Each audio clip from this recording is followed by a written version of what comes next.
Vault-Tec told people the vaults were built to protect them. Steel doors, clean jumpsuits, happy families smiling in advertisements, while the world politely prepared to explode. That was the promise. Vault 75 proves that promise was a lie. Hidden beneath Malden Middle School, Vault 75 was supposed to be a shelter for children and their families.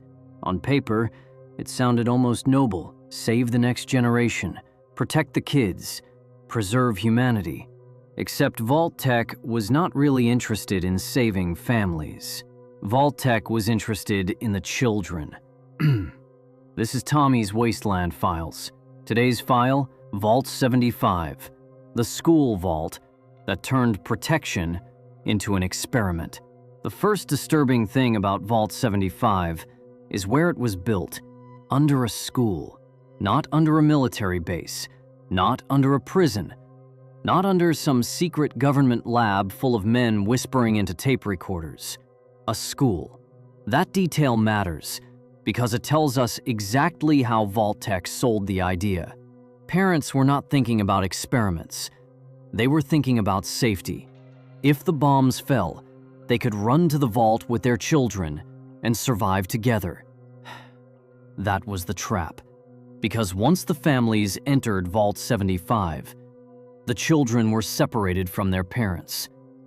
Not by accident, not because something went wrong, not because the vault had an emergency. That was the design. Vault-Tec removed the parents because parents were a problem. Parents ask questions. Parents resist. Parents protect their children. And Vault 75 was not built around protection. It was built around control. Inside the vault, the children were tested, trained, measured, and studied. Strength, intelligence, endurance, obedience, combat potential. Vault-Tec was not preserving childhood. It was processing it. That is what makes Vault 75 so disgusting. It does not start with monsters. It starts with clean rooms, locked doors, training areas, medical equipment, and people using words like progress, so they do not have to say what they are really doing. They were turning children into data, and maybe something worse. Because here is the question. Was Vault 75 just trying to create better humans for the future? Or was it trying to create soldiers? Think about it. A vault under a school. Children separated from parents. Physical conditioning. Combat training. Selection based on performance. That does not sound like a shelter. That sounds like a recruitment program with extra steps. And if that was the goal, then Vault-Tec was not just preparing humanity to survive the apocalypse. They were preparing to shape whatever came after it, which somehow makes the whole thing even colder. Because a raider will point a gun at you and admit he wants your stuff. Vault-Tec hands you a blue jumpsuit, smiles for the brochure, and calls your child potential.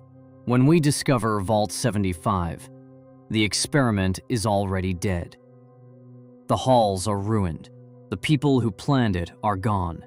At first, it looks like another abandoned vault swallowed by the Commonwealth. But the deeper we go, the clearer it gets. The classrooms were not just classrooms. The training rooms were not just training rooms. The medical areas were not just medical areas. Every part of Vault 75 was built around one idea: take children, test them, train them, and decide what they were worth. That is why Vault 75 does not need a death claw at the end to be scary. The experiment was the monster, and that is Fallout horror at its best. Not a jump scare, not a giant creature, just a place that slowly explains itself until you wish it had stayed quiet. Vault-Tec said the vaults were built to protect humanity. Vault 75 shows the truth. Some vaults were not shelters. They were laboratories with better marketing. Now tell me, was Vault 75 one of Vault-Tec's worst experiments, or did they somehow manage to build something even more disturbing? End of file.